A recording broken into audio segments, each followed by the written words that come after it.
চুনারঘাটের Tajul Uloom Islamia model মাদ্রাসায় আয়োজিত সবক প্রদান, দোয়া মাহফিল ও সাংস্কৃতিক অনুষ্ঠানে আজ সকালে মাদ্রাসা মিলনায়তনে আয়োজিত এই অনুষ্ঠানে মাদ্রাসার সভাপতি আলহাজ আব্দুল কুদ্দুস চৌধুরীর সভাপতিত্বে প্রধান অতিথি হিসেবে বক্তব্য রাখেন মুফতি লুৎফুর রহমান।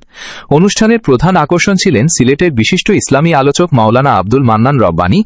এছাড়া নিয়মিত নাশিদ শিল্পী হাফিজ মাওলানা আলামিন সাইফি নাশিদ পরিবেশন করেন। অনুষ্ঠানে মুক্তসুর শিল্পী গোষ্ঠী মনজ্ঞ নাশিদ পরিবেশন করে। অনুষ্ঠানটি সঞ্চালনা করেন কেফায়েতুল্লাহ কাশফি ও হাফেজ মোজাম্মিল হক। বিশেষ অতিথি হিসেবে উপস্থিত ছিলেন চুনারঘাট শামসুল উলুম মাদ্রাসার মুহাদ্দিস এবং ঢাকার মুগদাস্থিত জামিয়াতুল কুরআনের প্রিন্সিপাল মুফতি রিফাত খান আল মাদানী।